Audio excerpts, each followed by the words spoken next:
There's a sound the galaxy learned to fear long before it learned to name it. Not the crack of plasma cannons. Not the groan of a dying star folding inward on itself. Not even the silence that follows a world going quiet. That particular silence that tells every sensor array within 6 light years that something catastrophic and irreversible has just finished happening. No, the sound the galaxy learned to fear was simpler than all of that. It was static. Specifically, the kind of static that precedes a human voice. The conclave of 17 races had a protocol for everything.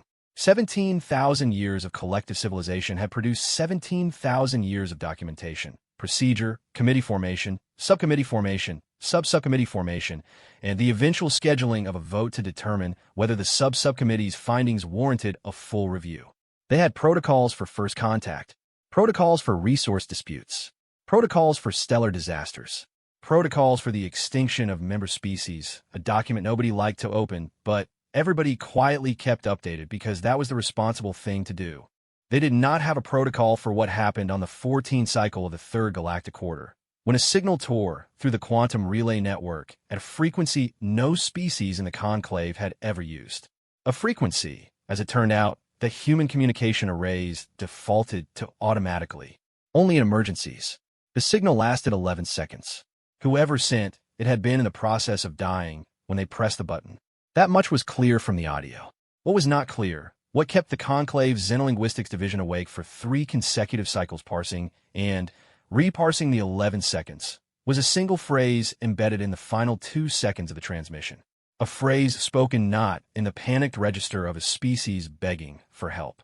Spoken in the flat, quiet, almost bored register of species making a promise. They should not have touched her. Alert the fleet.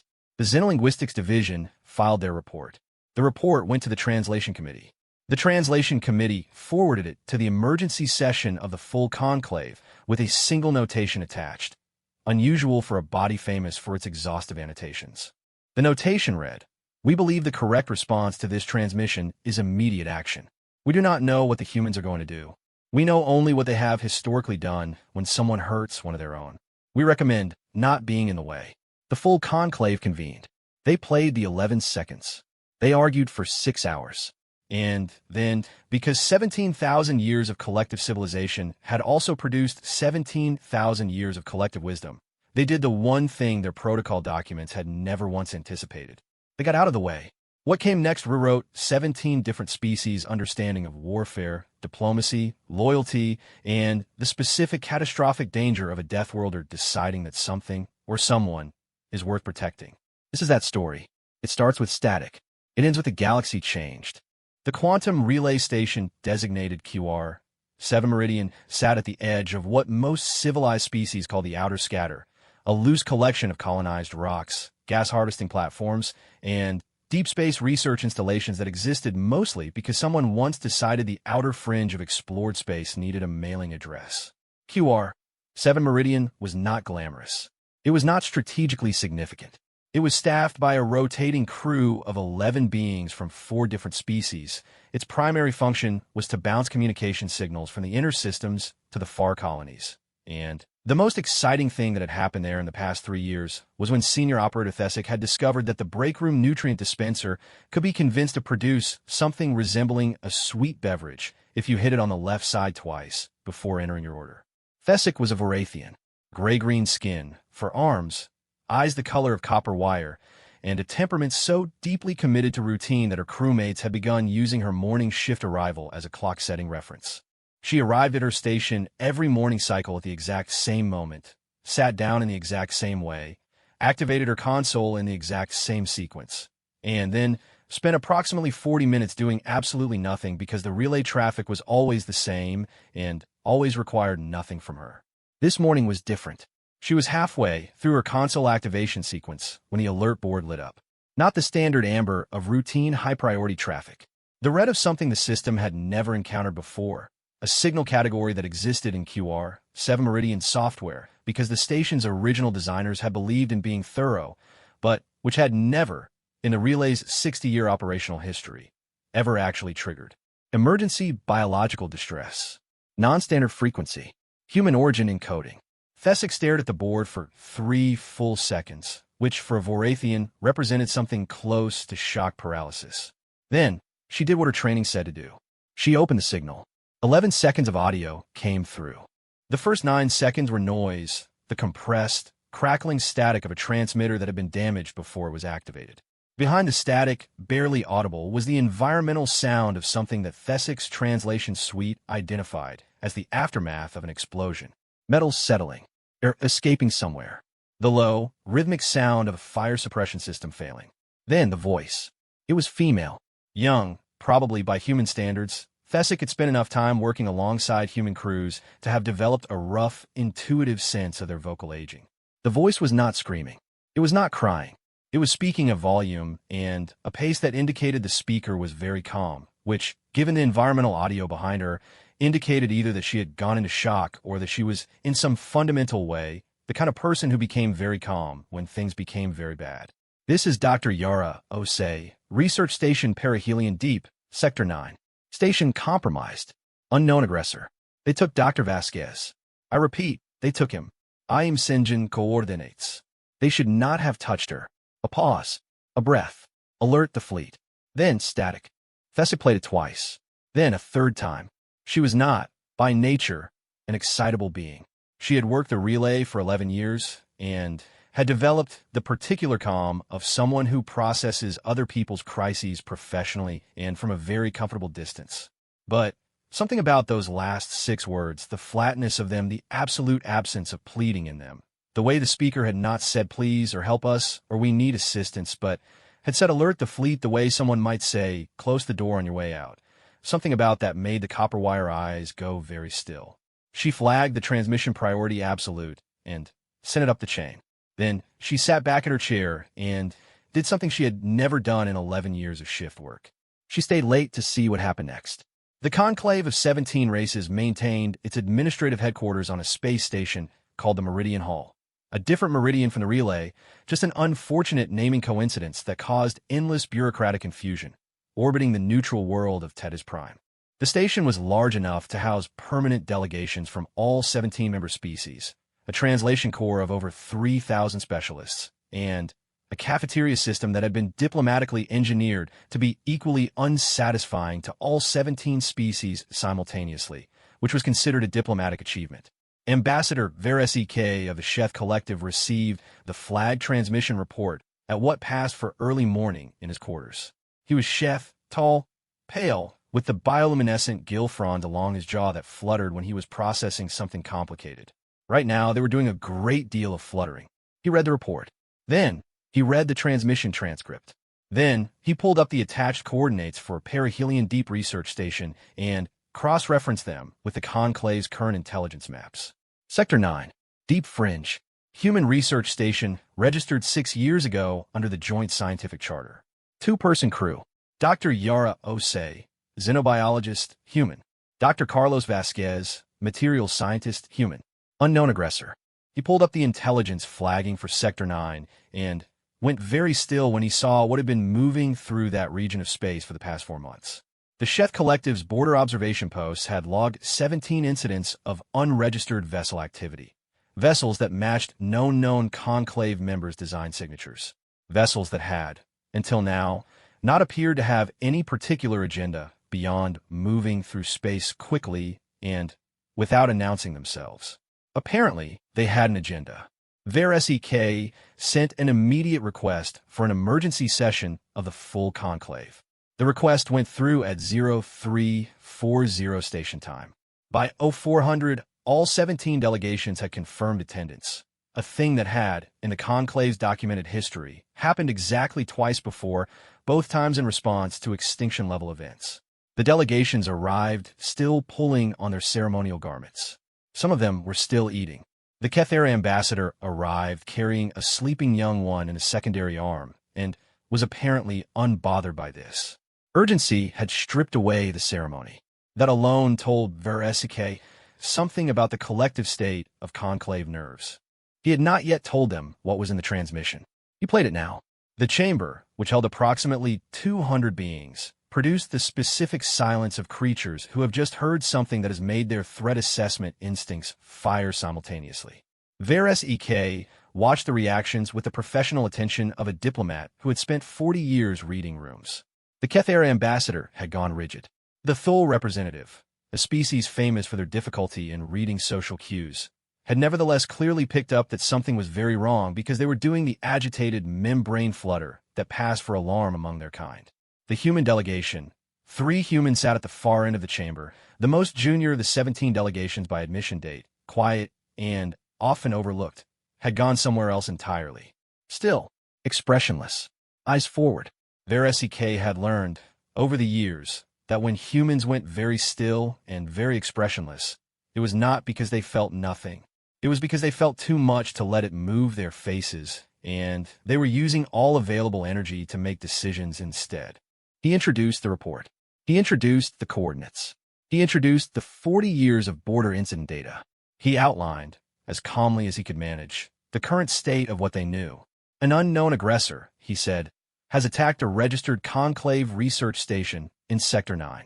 1 crew member is confirmed missing, taken, according to the distress transmission. The station itself appears to have suffered significant damage.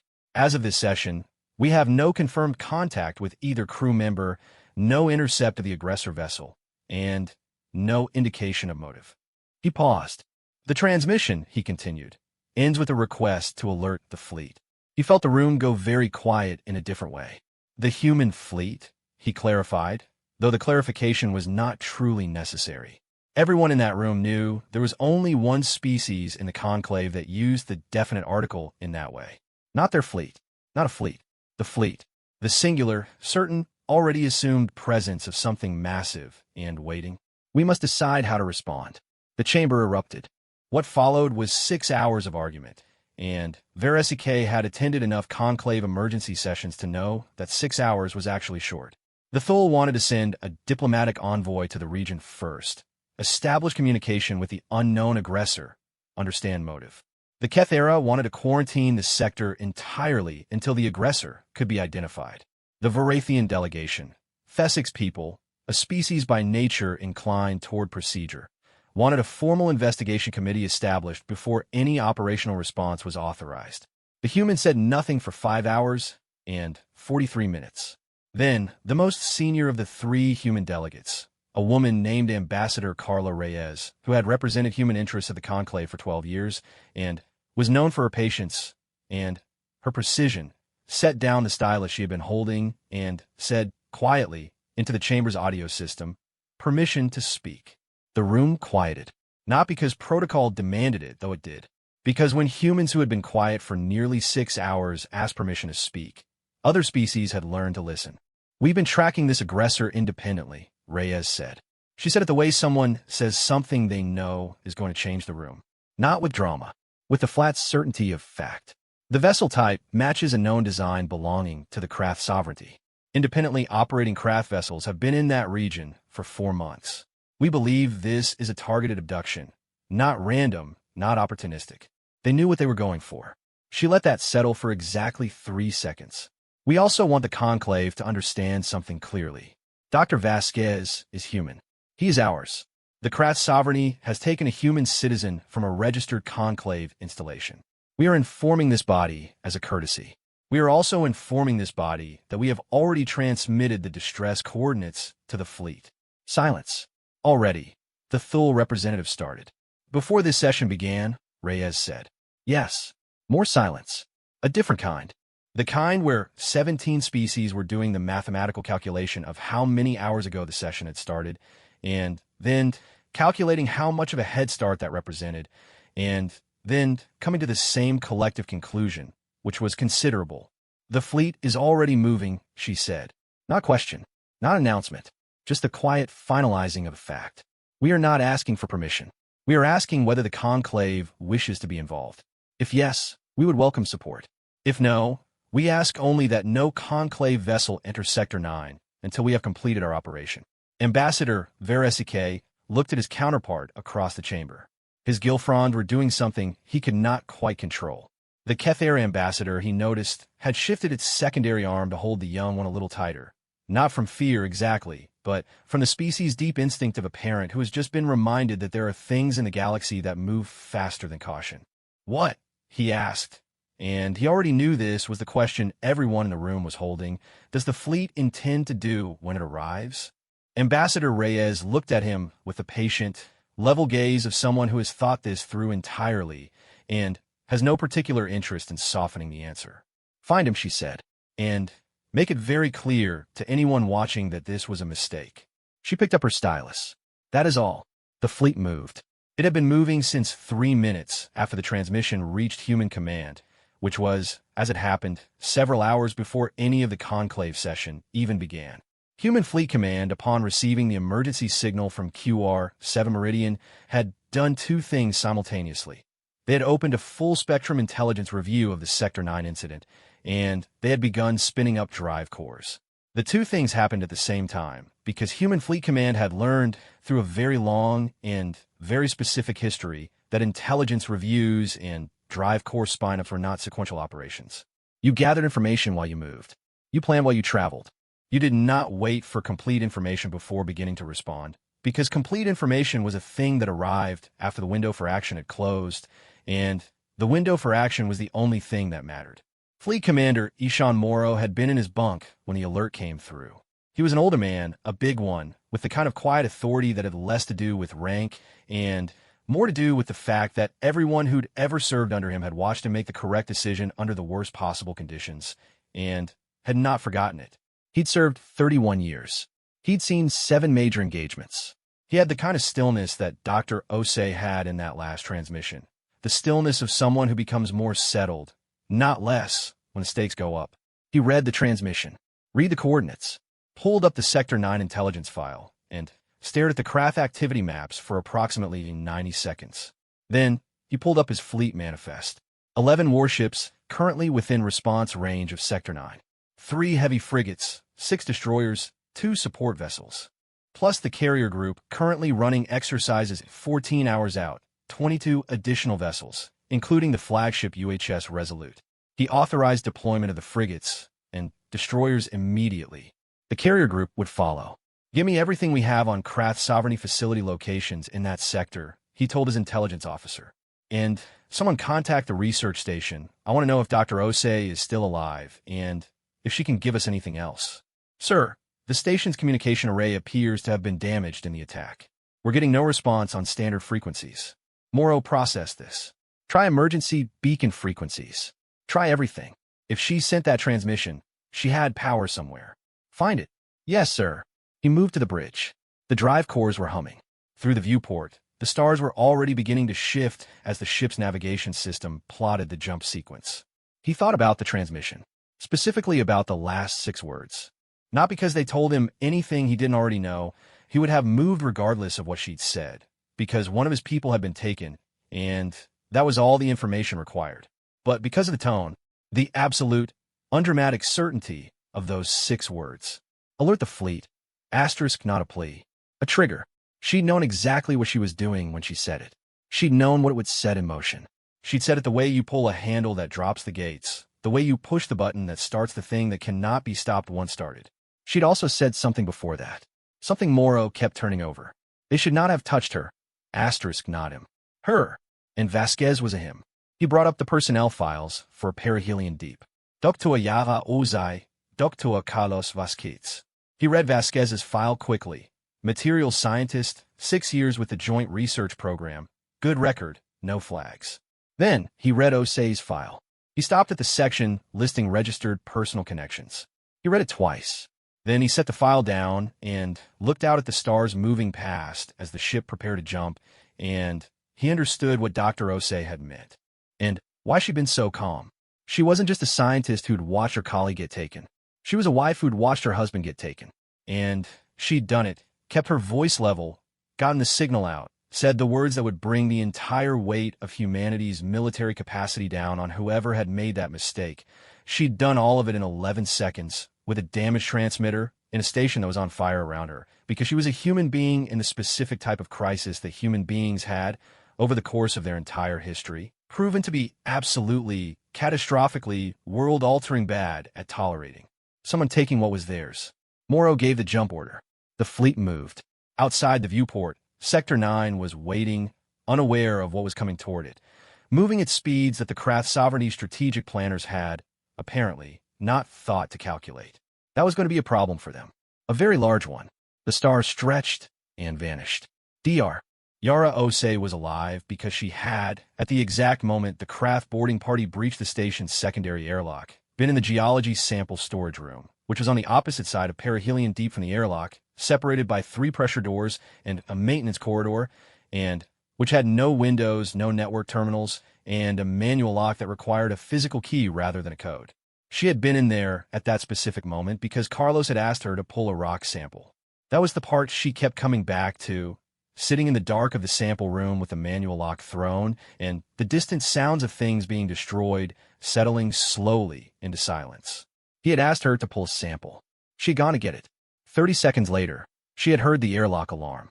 She had heard him call her name once, a sharp, urgent sound, and then nothing. 30 seconds. The distance between being taken and being the one left behind was 30 seconds, and a geology sample request. She sat in the dark and was very still. Not because she was in shock.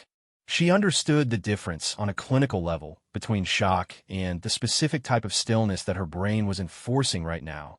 The emergency override that shut down the parts of her that would cry, would panic, would make noise, would do any of the many physiologically reasonable things that a human being's body wanted to do when something catastrophic happened, because none of those things were useful, and useful was the only thing she could afford to be. She gave herself 60 seconds of stillness. She had learned this a long time ago. Give the feelings 60 seconds to exist, acknowledge that they are real and present, and then set them aside because they will still be there later when you have the luxury of experiencing them. And right now you do not. 60 seconds. Then she moved. The sample room had an emergency terminal. Nothing networked, just a local system for logging sample data. But it had a power cell that functioned independently of the main station grid. She used it to access the one thing the local system could do that she needed: connect to the station's emergency transmitter. The emergency transmitter was hardwired to a backup power source precisely because it needed to work when everything else didn't. She sent the transmission. 11 seconds. She'd had 11 seconds before the transmitter's backup power gave out. The display had been counting down as she spoke.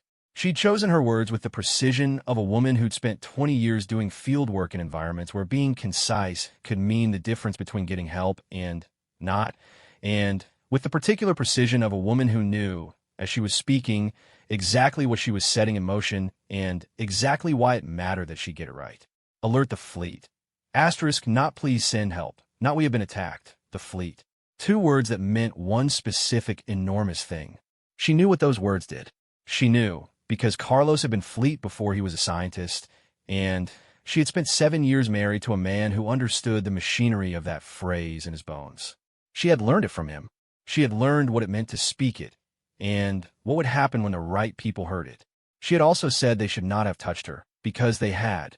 Because whoever had taken Carlos had, in the process of clearing the station, been through her quarters. She had found the evidence when she'd made a brief, careful, door-to-door check of the station after the sounds of activity outside had faded. Her quarters were the only ones that had been systematically searched, drawers pulled, personal items moved, her research terminal accessed. Carlos's quarters had not been touched. The lab had not been touched. Whatever they had been looking for, they had been looking for it specifically in her space. She did not know what that meant yet. She intended to find out. The station had been left operational in all the ways that mattered to her. Life support was intact, the water recycling was intact, the emergency food stores were sealed and untouched. The main communication array was destroyed. She had found the wreckage, but the navigation systems were still partially functional, which meant she could track outgoing vessel signatures in her local space for approximately 6 hours before the damaged sensors gave out entirely. She tracked the vessel that had taken Carlos. Craft design, her navigation system confirmed. Sovereignty markings, partially obscured but readable to a system calibrated for fringe sector traffic. They had jumped immediately after leaving the station. A pre-plotted course, no hesitation. That told her this was planned. Not a random opportunistic attack on the nearest available installation. Planned, targeted, and executed by people who had known exactly how long they had before they needed to be somewhere else. She logged the jump vector. Then she sat down at the navigation terminal, pulled up her research files, and started going through them looking for whatever they had been looking for in her quarters. Her area of study was xenobiology, specifically the biological adaptations of organisms in high-radiation deep space environments. She had spent 6 years cataloging the extremophile life discovered around various stellar remnants in sectors 8 through 11. Small things, mostly microbial, the occasional multicellular organism that had adapted to survive in conditions that should not support life. It was genuinely fascinating science. It was also, she had always assumed, the sort of science that was interesting to exactly the kind of people who went into xenobiology voluntarily, which was a population not known for its aggressive strategic importance. She went through her files for 2 hours, and then she found it. It was in the data from 6 months ago, embedded in a routine radiation adaptation study she had filed and, largely forgotten, a sample analysis from a stellar remnant in Sector 9's outer boundary. The remnant was a dead star, compact and cold, notable only for the unusual density of its surrounding debris field. She had collected biological samples from the debris field as part of a broad survey. The samples had contained the usual catalog of extremophile microorganisms. She had logged them, analyzed them, and moved on to the next survey point.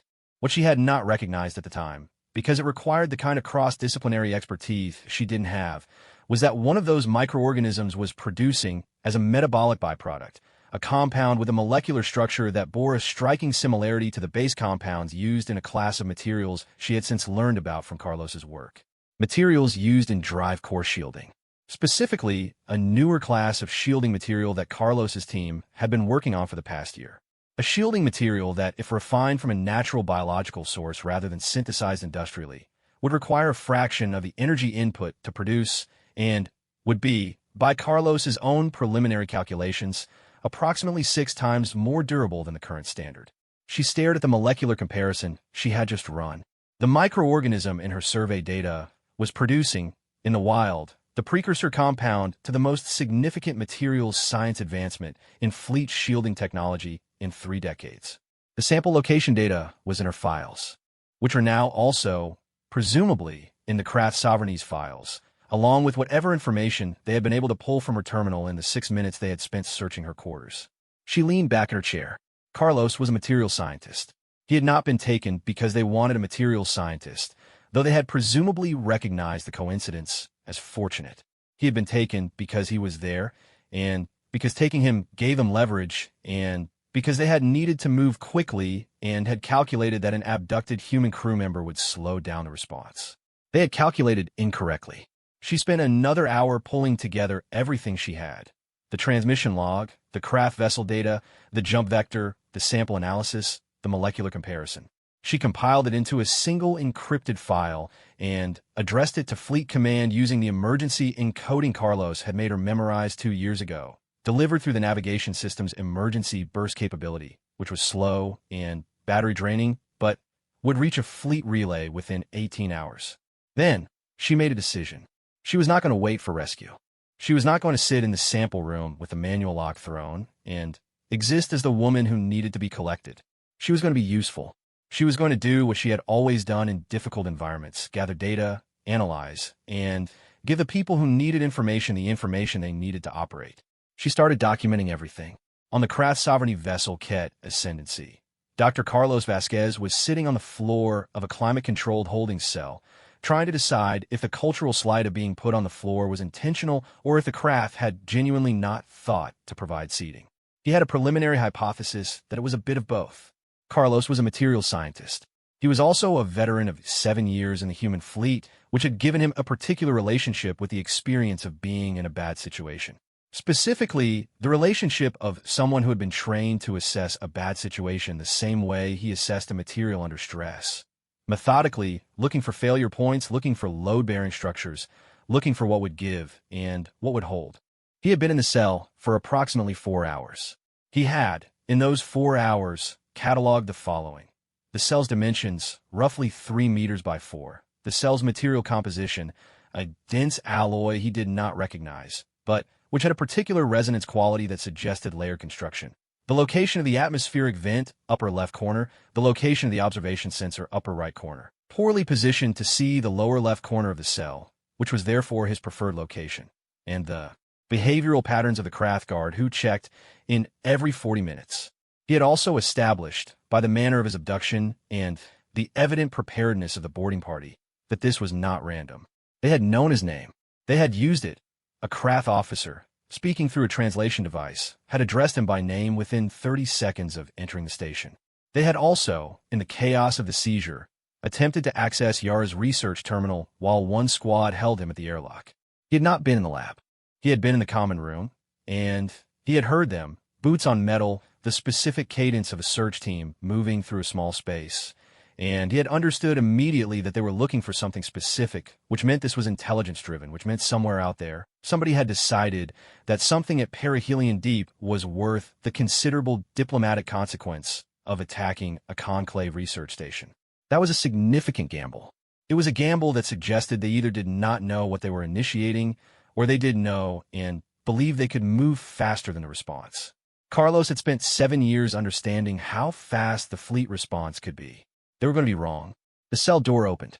A Crath official entered.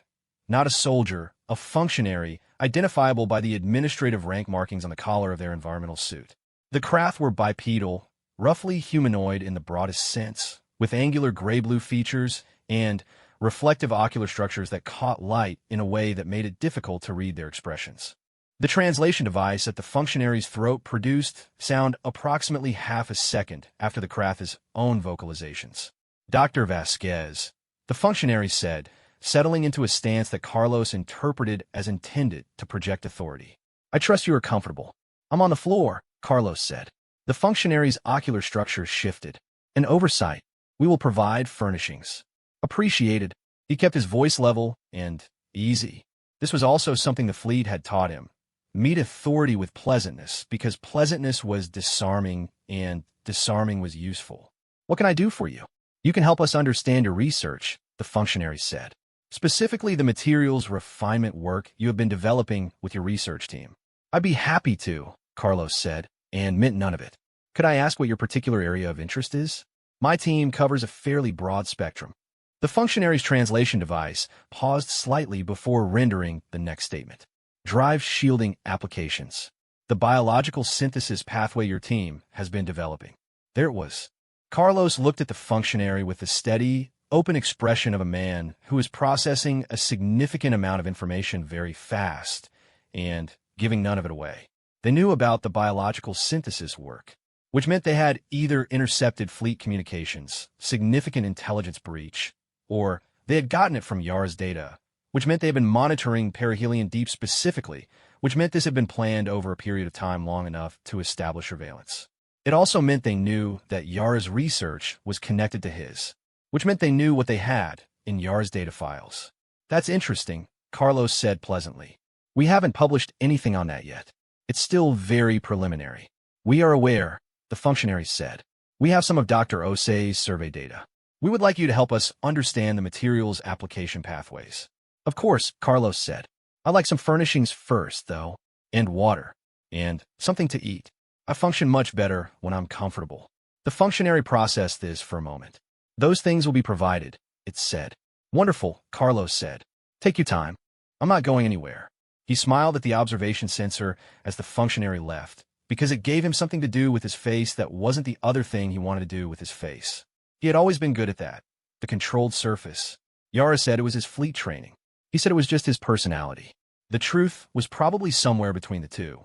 He sat in the lower left corner where the sensor had the worst angle and thought about his wife. She was alive. He was almost certain of it.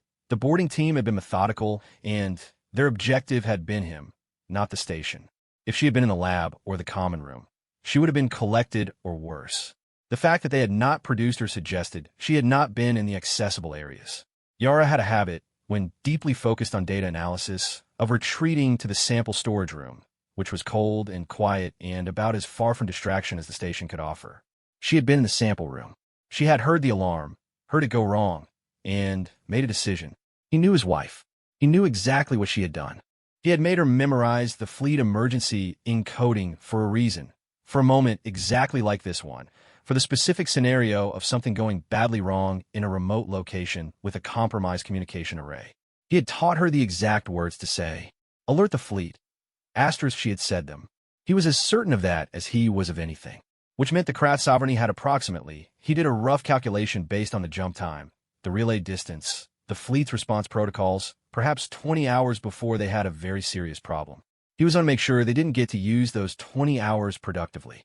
He was going to ask questions, express confusion, request clarification, misremember things, need information repeated, demonstrate a charming and comprehensive ignorance about the specific synthesis pathways they were interested in, and do all of it with such sincere, cooperative cheerfulness that it would take them several hours to realize he was doing it deliberately.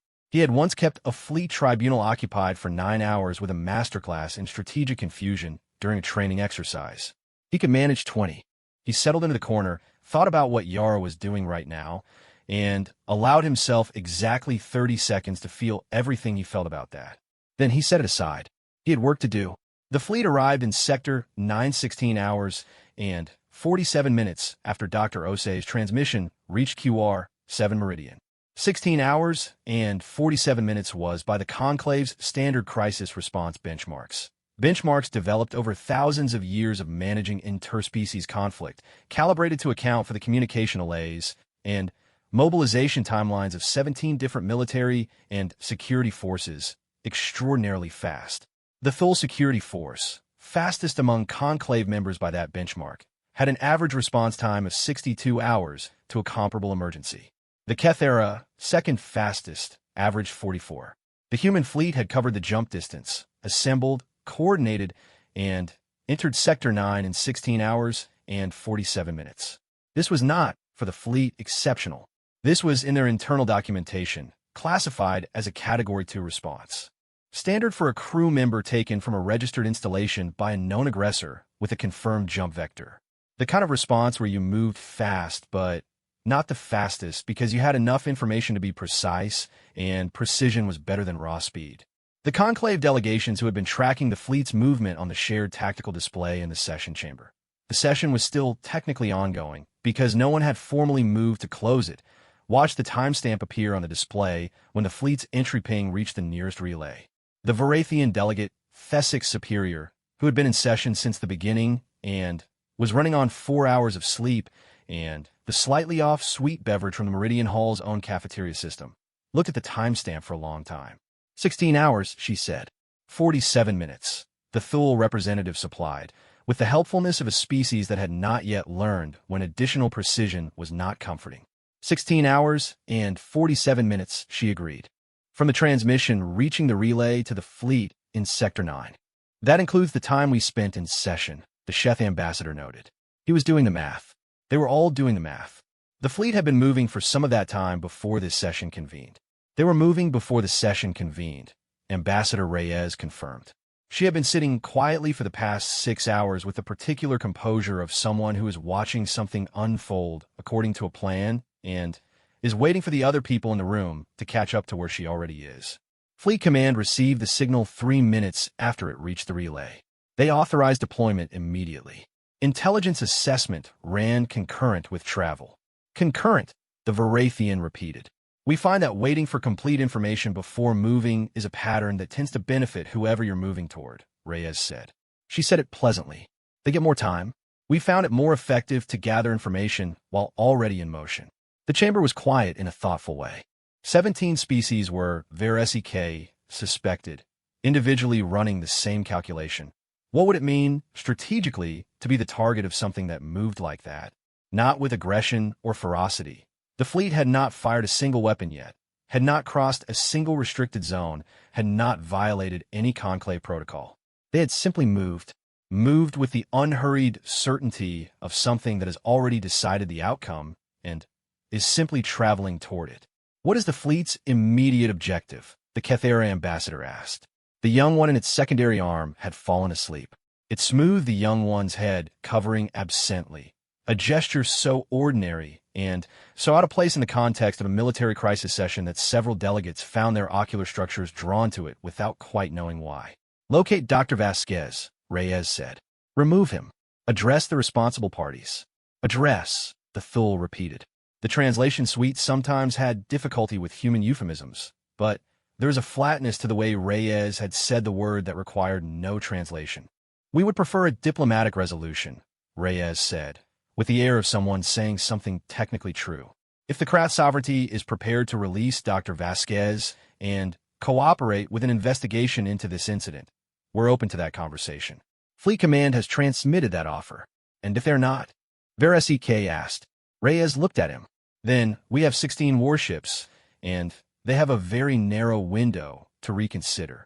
The fleet's advance had been organized with the kind of efficiency that came from doing something often enough that it stopped feeling like an emergency and started feeling like a job. Commander Morrow had run 17 operations in his career and had observed, over those 17, a particular pattern. The operations that felt dramatic and urgent from the outside were the ones that felt most routine from the inside.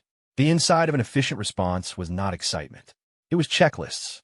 Ship positions, confirmed. Communications protocols, encrypted and established. Intelligence overlay, updated with the data burst from perihelion deep that had arrived 8 hours into the transit. Morrow had read Dr. Osei's compiled report 3 times. He had read the molecular analysis she had attached.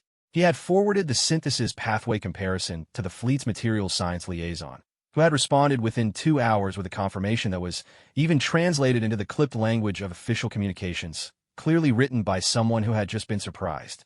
The summary, Dr. Osei had found, in a routine extremophile survey, a biological precursor to the most significant fleet shielding material in development. The Krath had figured this out from her files. The Krath had then taken Dr. Vasquez, the one person at the station capable of explaining the material's science application pathway, with the intent of reverse engineering the synthesis process faster than the fleet could complete it through conventional research. It was, Morrow had to admit, not a stupid plan. It was a plan that had failed to account for several things. The first was the transmission. The second was the fleet.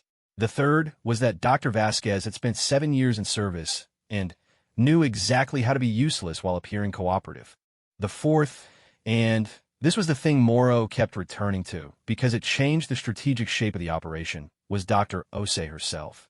She had sent him more than a distress call. She had sent him a complete intelligence package. Sample location data, jump vector, vessel identification, and a materials analysis that his science liaison had called unprecedented. She had done all of this from a damaged station with a failed communication array using a local sample terminal's power cell, while the station was still in the process of being ransacked, while her husband had been taken 30 seconds before she'd started doing it. 30 seconds. That was the gap. Morrow had read personnel files for a very long time. He had read files of people who were brave and people who were competent and people who were both, and he had developed a sense for what was exceptional and what was extraordinary. Exceptional was someone who did the right thing when they had time to think about it. Extraordinary was someone who did the right thing at the exact moment when they had no time and every reason to do anything else. She had been extraordinary. He owed her the same quality of response. I want the Krath vessel identified and located before we enter communication range, he told his tactical officer. I want Dr. Vasquez confirmed aboard before we transmit the official demand for release. If the Krath move him during negotiations, I want to know the moment that happens. Understood, sir. And someone tell me about Krath sovereignty emergency communication protocols. If I push, how fast can they respond? The intelligence officer looked up from her terminal. They have a central command structure with a standard response time of about 6 hours for decisions requiring high-level authorization. However, their field commanders have broader, autonomous authority than most conclave member militaries. The commanding officer of that vessel can make decisions without central authorization in most tactical situations, including releasing a prisoner. A pause. Technically, yes, if they determine it's in their interest. Good, Morrow said. We're going to help them determine that. The Krath field commander was named Severith, and she was having, by the standards of any reasonable assessment, a bad day. The mission had been clean in the planning. Surveillance on perihelion deep had confirmed the presence of the survey data. Intelligence had confirmed that the materials scientist on-site had the application knowledge they needed. The boarding operation had been executed precisely. In and out within 9 minutes, the station's communication array destroyed, no federation. They had not destroyed the emergency transmitter. Severith had reviewed the mission debrief 3 times. The boarding team's sweep had covered the main communication array, the secondary terminal, the navigation bridge. The emergency transmitter was hardwired to a backup cell in the geology sample storage room, and It had not been on the schematic they had worked from, because it had been installed 18 months ago as a retrofit that had not made it into the Sovereignty's intelligence files on the station. 18 months. One retrofit. One omission. And now there were 16 human warships in Sector 9. She was watching the tactical display with the kind of stillness that experienced officers develop. The stillness that is not calm, but is what calm looks like from the outside when you're doing the mathematics of an extremely bad situation very quickly. The fleet had entered the sector 2 hours ago. They had not moved aggressively. They had established a perimeter around the region of space that contained the craft sovereignty's nearest territorial marker. Not crossing it, not approaching it, simply being present across it in the very thorough way of something that has 16 ships and therefore does not need to be anywhere near you to be oppressively present. A hail had come through 3 hours ago. A fleet communications officer, formal and precise, delivering what was technically a request and functionally a notification. The craft sovereignty was to release Dr. Carlos Vasquez, full and unharmed, along with a complete accounting of the individuals and authorization chain involved in the attack on Perihelion Deep within 4 hours. In exchange, the fleet would consider the matter closed pending a formal conclave inquiry. There would be no further immediate military action. The offer was still open. It had been open for 2 hours and 40 minutes. Severith had contacted Central Command immediately. Central Command had, true to the intelligence officer's estimation, been operating at their standard 6-hour response cycle, which meant she did not have authorization either to release the prisoner or to escalate to armed confrontation. She was alone with 16 warships, a material scientist in a holding cell, and an offer with a timer running. She called the holding cell. The prisoner appeared on her display screen in the lower left corner, the one spot in the cell where the observation sensor had the worst angle. She noticed that. She also noticed that he looked entirely comfortable, which she found, in the current context, vaguely alarming. "Dr. Vasquez," she said through the translator, "are you aware of the situation outside this vessel?" "I'm in a holding cell," he said pleasantly. "My situational awareness is a bit limited. Has something happened?" She looked at him for a moment. He looked back with the open, slightly curious expression of a man who is either genuinely uninformed or very committed to appearing to be. Her training said probably the latter. Her instinct said definitely the latter. "The human fleet is in the sector," she said. "Oh," he said, not with surprise, with the particular tone of someone confirming something they already knew, dressed up just enough to be technically deniable. "That's good," he added. "They're very thorough. They have issued a demand for your release." "That sounds like them," he agreed. 4-hour window, probably. They like structure. She stared at him. "Dr. Vasquez," she said, "I want you to understand that your cooperation with our research team would significantly improve the probability of a peaceful resolution here. I want you to understand," he said, pleasantly, easily, "that you have about 1 hour and 20 minutes left on that offer, and I've been in this holding cell being thoroughly uncooperative for the past 18 hours, and my wife sent the fleet emergency codes, which means the fleet knows everything she knows, which means they know about the survey data, which means you did not actually get what you came here for." He tilted his head. "And I would like water. I've asked 3 times, and no one has brought water."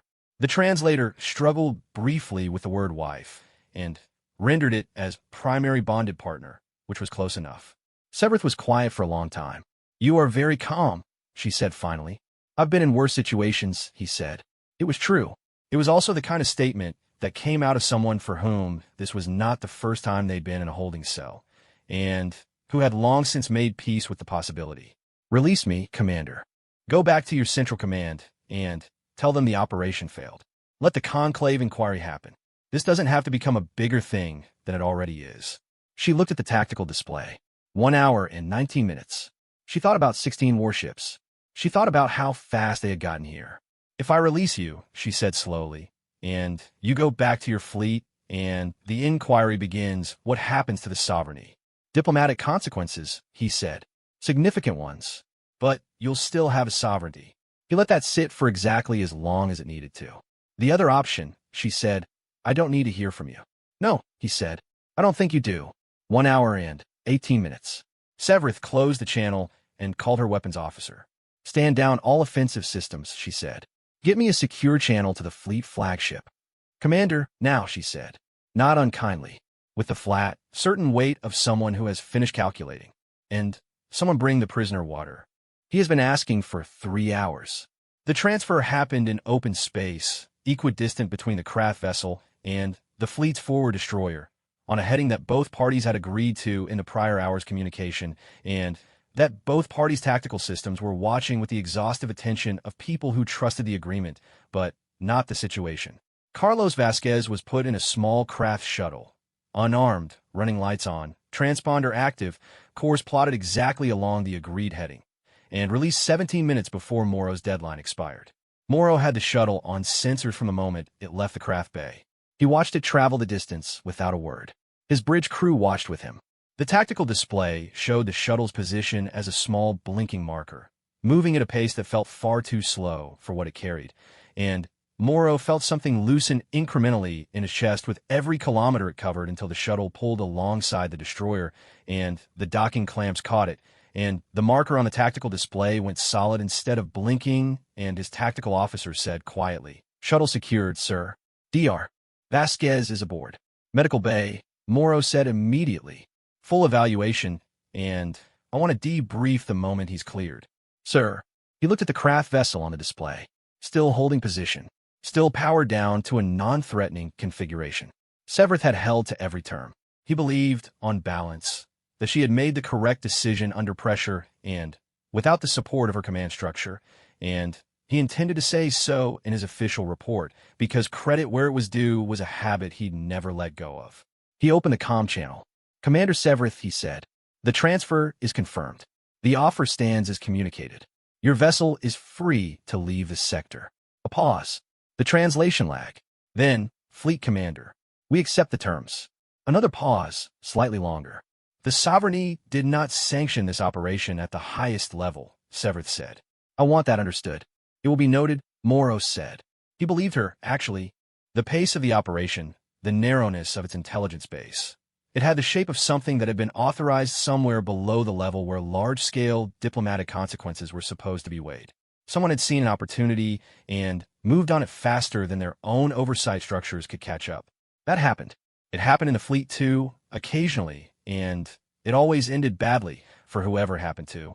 The conclave inquiry will be the appropriate venue for that conversation. "Yes," she said. Then, "You arrived very fast." "Yes," he agreed. Another pause. He waited, curious what she would say with it. "I have been briefed on human fleet response timelines," she said finally. The briefing was inaccurate. "People's briefings frequently are," he said. Not unkindly, just honestly. He closed the channel and turned his attention to what came next. The medical evaluation took 40 minutes. Carlos emerged from the destroyer's medical bay looking none the worse for 18 hours of captivity. A bruise along his left jaw where he'd been grabbed during the abduction, some dehydration, and the particular hollow-eyed quality of someone who had been running on determination and controlled adrenaline for a very long time, and was beginning to feel the credit run out now that the immediate necessity of running on it had passed.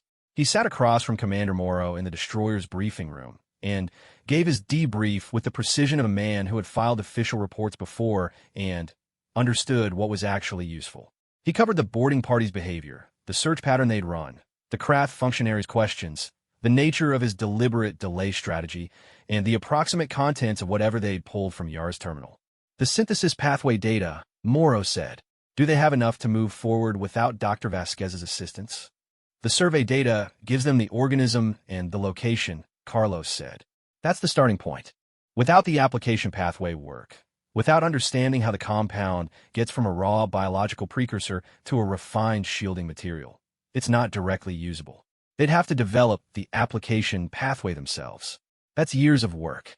Years they could now fast-track if they found the right materials scientist willing to help them." "Yes," Carlos said, "which is why I was so spectacularly unhelpful for 18 hours. Moro almost smiled. "You bought us time." "My wife bought you 16 hours, Carlos said, quietly. Without drama. "I bought you a few more." There it was. Moro let it sit. Carlos was looking at the table between them with the expression of someone who has finished holding themselves together for a required duration and is now deciding what to do with their hands in the aftermath. He was, Moro realized, not yet fully present in this room. Part of him was still on perihelion deep. "We have a rescue team already en route," Moro said.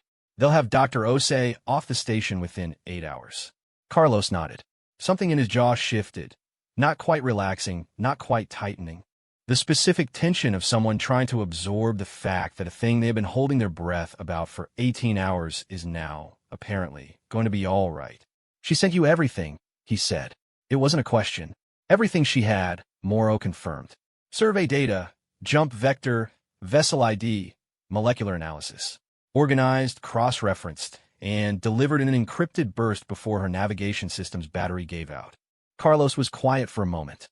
She's very good at her job, he said. She's extraordinarily good at it, Morrow said, and meant all of it.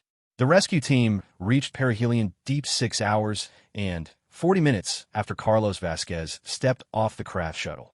Yara Ose had heard the fleet vessel on approach sensors. The navigation system was still functional, barely, and had made her way out of the sample room, through the station, and to the docking corridor. She looked objectively like someone who had been living in a damaged research station for 26 hours. Hair pulled back with the precision of someone who had stopped caring about aesthetics, but maintained the habit anyway.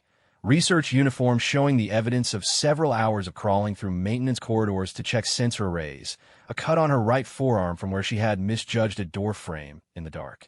The first fleet officer through the docking hatch was a young lieutenant, early 20s, who had clearly been briefed on the situation and who stopped when he saw her with the expression of someone who had expected someone in bad shape and had instead encountered someone who was moving toward him with the purposeful stride of a person who had things to do. Dr. Ose, he said. Lieutenant Abiara, Fleet Rescue. Are you injured? Minor laceration, right arm, she said. Nothing critical. I have a package for Commander Morrow. She held out a sealed data chip. Survey data, full resolution, with updated coordinates. The version I sent in the burst had some compression errors in the coordinates set. This is the corrected version. The lieutenant looked at the data chip for a moment. Then at her. Then back at the chip. Ma'am, he said carefully, we received your burst packet. We have Dr. Vasquez. He's aboard the fleet destroyer. He's fine. She went still. Not the operational stillness of the past 26 hours. A different stillness. The kind that happens when a tension that has been doing the structural work of holding a person upright suddenly no longer has anything to hold. Fine, she repeated. Yes, ma'am. Fully evaluated. Minor dehydration. He wanted to tell you. The lieutenant checked a note on his wrist display, clearly reading it carefully because he had been told to get it right, that you should take the data chip directly to Morrow and not let anyone talk you into compressing the coordinate files because you're right that it introduces errors. She looked at the lieutenant. He told you about the coordinate compression. He was very specific about it. Yes, ma'am. Something was happening on her face. The lieutenant, to his credit, looked at his boots for a moment with the instinctive delicacy of someone who has stumbled into something private and is making himself unobtrusive. Good, she said when she had gotten hold of it. He's right about the compression. She closed her hand around the data chip. Give me the ship, she said. I'll debrief on the way.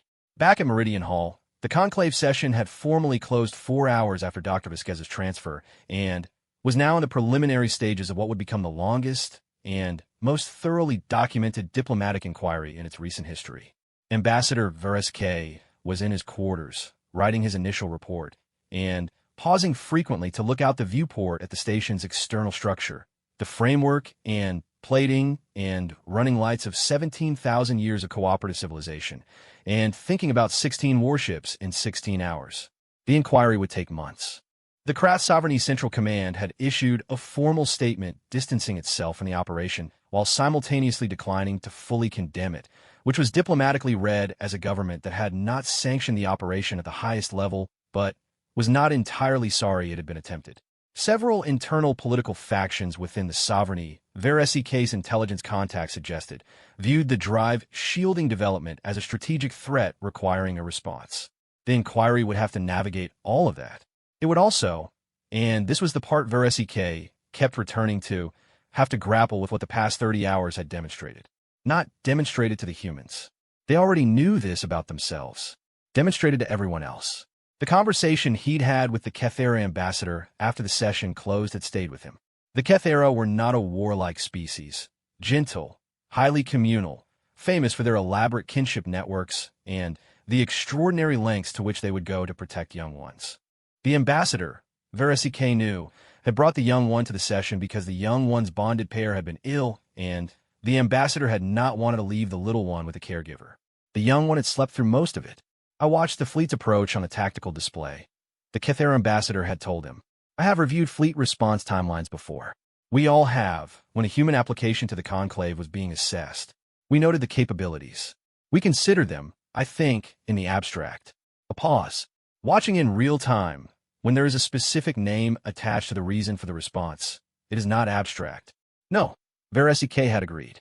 We had a discussion, the ambassador said, my delegation during the session recess, about whether we would want them on our side, in a hypothetical. And then we discussed whether that was the right question. Whether the better question was, under what conditions would they decide something of ours was worth this response? Veresik had thought about that conversation for the rest of the day. He thought about it now, writing his report. The humans had been in the Conclave for 43 years. Youngest member, smallest delegation, least territorial presence, by raw area, of any of the 17.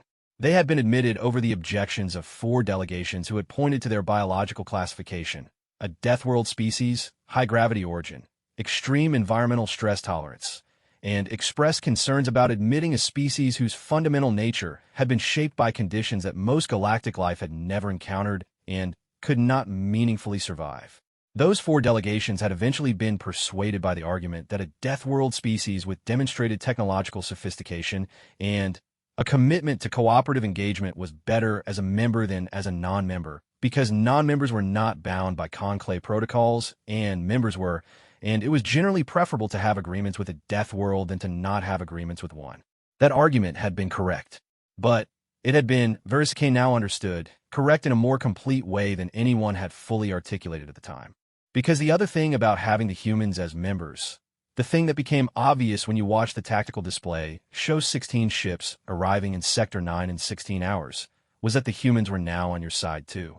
Automatically, by membership, by the shared security provisions of the Conclave Charter that said an attack on one member installation was a matter for the full Conclave, which meant that whatever the humans brought to bear on a problem that was theirs was, by extension, potentially available to anyone who shared the same table. The Krath Sovereignty had made a calculation about what it would cost to take one human scientist from one remote research station. They had calculated incorrectly. Part of why they had calculated incorrectly was that they had not fully understood the fleet response time. But another part, and this was what Veresik was trying to articulate in his report because he felt it mattered, was that they had not fully understood that the calculation was not, in the end, about capability at all. It was about motivation. The fleet had not moved because it was required to by protocol. It had moved because one of its people had been taken, and because the humans were the specific type of species for whom that was not a tolerable fact to sit with while the appropriate committees convened.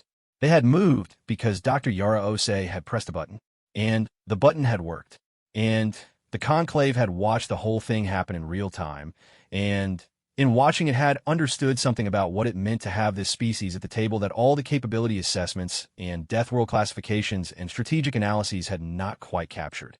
Veresik finished his paragraph and paused. He thought about the data chip Dr. Ose had handed the lieutenant before she'd even asked about her husband.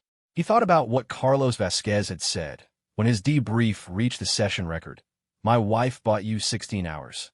I bought you a few more. Asterisk the division of credit. The specificity of it. The easy, matter-of-fact way the human male had distributed the accounting of the thing between himself and the person he'd been separated from, as if they had planned it together rather than improvised it across 26 hours of disaster. He started a new paragraph. Outside, the station's running lights moved in their slow, clockwork patterns against the dark. 17,000 years of civilization. 43 years of one new member. Veresik wrote, the Conclave inquiry took 4 months. It produced 1,100 pages of documentation, 17 separate formal statements, 3 diplomatic frameworks that did not previously exist and were immediately incorporated into the Conclave's operational code, and one very specific precedent that the legal scholars of 6 different species would spend the next decade citing, arguing about, and ultimately concluding was both legally sound and historically inevitable. The precedent concerned the definition of an act of aggression against a Conclave member state. Specifically, it addressed the question of whether an attack on a 2-person research installation at the farthest edge of explored space, staffed by 2 civilians with no military designation, conducting xenobiological survey work of no obvious strategic importance, orbiting a dead star in a region nobody visited, constituted an act requiring a collective security response from the full conclave. The answer, after 4 months of deliberation, was yes. Not because of the attack itself. Every prior framework had addressed attacks on installations of strategic or population significance. Perihelion Deep had neither. It was a rock with life support and 2 scientists and a geology sample room. The precedent was established because of what the craft sovereignty had failed to understand about the thing they were attacking. Not the installation. The installation didn't matter. What they had failed to understand was that the 2 people in it were connected by citizenship, by institutional affiliation, by 7 years of mutual history, by the specific and non-negotiable fact of being human in a galaxy that had recently had reason to observe what happened when a human pressed the fleet emergency button, to a chain of consequence that did not scale with the size of the installation or the strategic importance of the location. Every human, the precedent essentially formalized, carried the fleet with them, implicitly, as a function of what the fleet was and what it had demonstrated it would do. You could not separate the civilian from the capability. They were the same thing. The craft sovereignty issued a formal apology, negotiated, worded carefully, lacking the full admission of organizational responsibility that the Conclave's harder line members had pushed for, but an apology nonetheless, signed by a level of government significantly higher than the one that had authorized the operation. 3 mid-level officials within the sovereignty's intelligence apparatus faced internal proceedings. Commander Severth's decision to release Dr. Vasquez was noted in the official record as having prevented a significant military escalation, which was the diplomatic community's way of saying that she had, in the judgment of 17 species, made the right call. The sovereignty also, quietly and through back channels, withdrew all research interest in the stellar remnant survey data. The extremophile compound, it appeared, had become too politically expensive to pursue. This had been, Veresike suspected, one of Dr. Osei's intended outcomes. The corrected coordinate data she had handed the lieutenant, delivered before she had confirmed her husband was alive, before she had known the operation had succeeded, had been forwarded to Fleet Command Science Division within the hour. The fleet had filed a formal exploratory claim on the survey site within 48 hours. The Conclave's Joint Scientific Charter had registered the claim as primary discovery credit attributed to Dr. Yara Osei, Perihelion Deep Research Station, 22 hours after that. Nobody could go into that site now without crossing a line that included the fleet's name on the survey claim. She planned that, said Fleet Commander Morrow, reading the inquiry's final summary in his office aboard the UHS Resolute, which had returned to its standard patrol route 3 months ago. He said it with the particular tone of retrospective admiration for an intelligence maneuver he had not fully appreciated until after it was complete. The data burst she sent us. The corrected coordinates. She knew if she got the data into fleet hands fast enough, we'd file the claim. His intelligence officer nodded. The survey is legally ours. Anyone who wants access to the compound goes through the Joint Research Program, with human oversight. The sovereignty can't touch it without a negotiated agreement that includes disclosure requirements. She did that, Morrow said, in the hours between sending the transmission and being rescued, while she was alone on a damaged station, after watching her husband be taken. Yes, sir. Morrow set down the report. I want a commendation filed for Dr. Osei, he said. Full citation. Intelligence operations under field conditions, material contribution to fleet strategic interests, maintenance of operational effectiveness under crisis conditions. Everything applicable. She's a civilian scientist, sir. She's a human being who got the exact outcome she was after, Morrow said, starting from a position of no resources, no backup, and no time, and she did it by being smarter than everyone else in the situation. If that doesn't merit a citation, the citation system needs reviewing. The commendation was filed. Perihelion Deep was repaired and restaffed over the following 6 weeks. The communication array was replaced with a newer model that included a hardened emergency transmitter as a standard feature. The retrofit that had saved the mission was now standard specification. The navigation system was upgraded. The geology sample storage room received, by specific request, a reinforced manual lock with a secondary internal release in addition to the existing key mechanism. The new specifications for the lock were written by the 2 scientists who returned to the station, Dr. Yara Osei and Dr. Carlos Vasquez, who had submitted a formal request to return to their post within 3 days of the incident's resolution, citing ongoing research continuity as the primary justification, which was true and was also not the complete reason.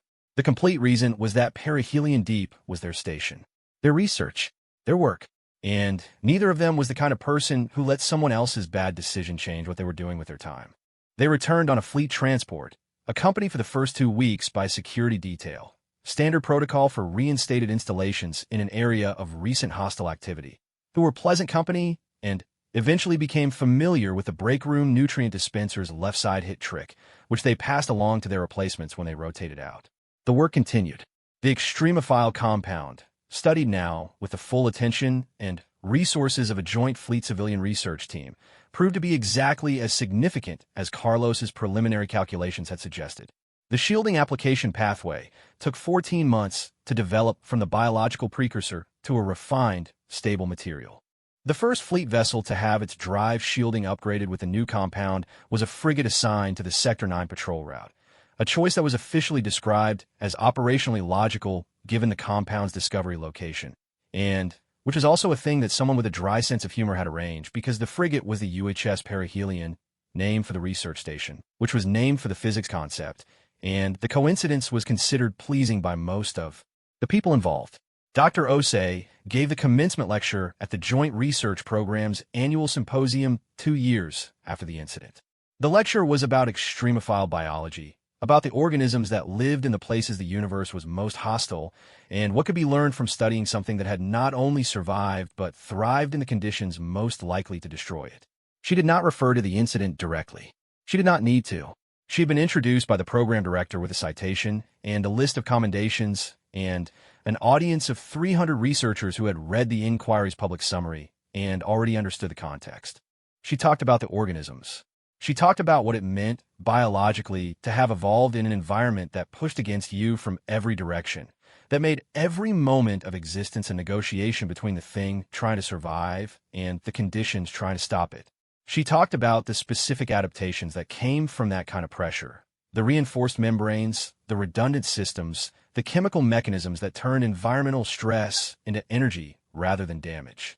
The interesting thing about Deathworld biology, she said at the end of the lecture, to an audience that was approximately 60% non-human and that had heard the phrase Deathworld applied to her own species enough times to register the specific quality of quiet attention in the room when she said it, is that it doesn't produce fragility.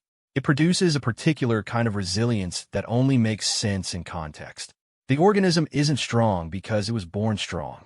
It's strong because it had to be, and having had to be, it develops systems that are very difficult to disrupt because all the ways the disruption was going to come were already accounted for. She paused. The corollary is that the organism tends to be very aware of other organisms in the same environment. The things sharing your hostile space are not threats in the way an external threat is a threat. They're familiar. You know them. You developed in relationship to them.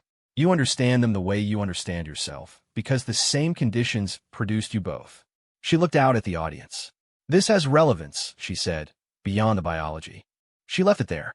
Back at Meridian Hall, Ambassador Veresike had a new report to write. This one was not about the inquiry. That report had been filed 4 months ago and had consumed more of his intellectual energy than he cared to calculate. This one was about the Conclave's longer-term security framework, specifically the proposal that had emerged from the inquiry's final recommendations, a joint rapid response protocol that would allow fleet assets to be prepositioned at the request of non-human Conclave members in situations of elevated threat.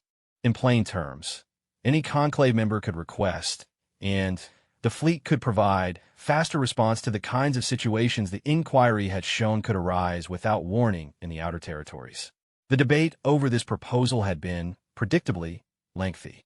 The objections were not about the fleet's capability or its demonstrated willingness to act. Those had been, by this point, extensively documented. The objections were about what it meant politically to ask, to formally, officially ask for the kind of response that the Conclave had watched the fleet provide without being asked, because the only one who needed to ask was one human woman with a damaged transmitter and 11 seconds. What did it mean to fold that into a protocol? To make it a structure, a framework, a thing that lived in documents? Veresike had thought about this for a long time. He thought about it differently than most of his colleagues, because most of his colleagues were thinking about it in terms of military alliance and strategic positioning, which were real and important considerations. He was thinking about it in terms of what the past 8 months had actually revealed. The incident had not changed what the humans were. It had always been this. The fleet had always been this. The capacity had always existed. What had changed was that the Conclave had seen it, had watched it on a tactical display in real time, with timestamps, with specificity, with the face of the person who had triggered it, a scientist in a geology sample room with a failing transmitter and 11 seconds, and with the face of the person who had received the trigger, an old fleet commander who had read a personnel file on a transport ship and understood from 2 words in a distress call exactly what he was responding to. The Conclave had watched it and now could not unwatch it, which meant they had to decide what to do with knowing it. VAR-SEK believed the protocol was the right answer. Not because it extended the fleet's reach, it did, but that was a secondary effect. The right answer because it made the knowledge into an agreement. It turned observation into relationship.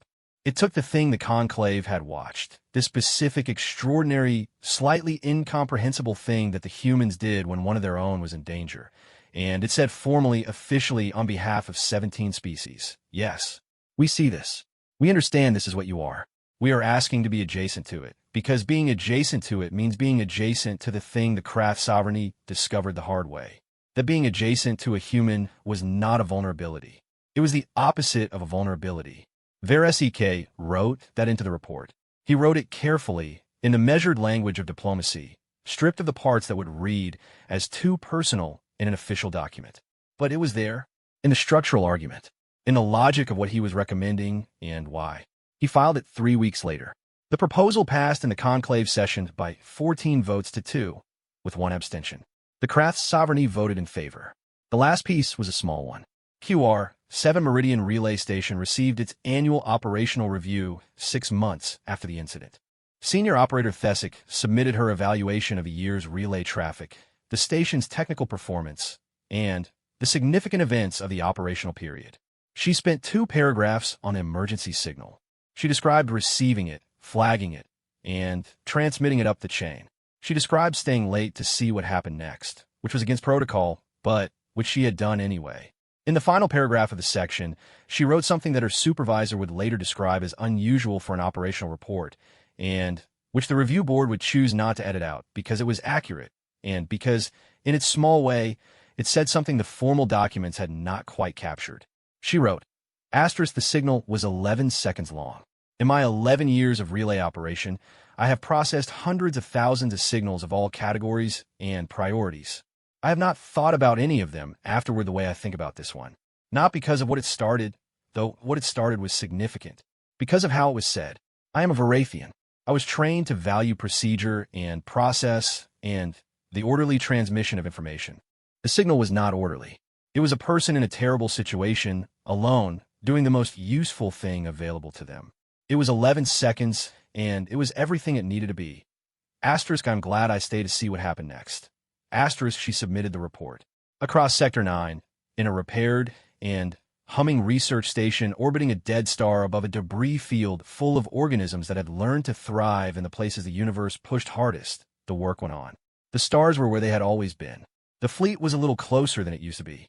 And somewhere in the files of 17 different civilizations, in the archives of a conclave that had learned something new about itself from 11 seconds of static and a woman who had pressed a button in the dark, the record sat. A transmission, a trigger, a thing that had, in the end, moved everything.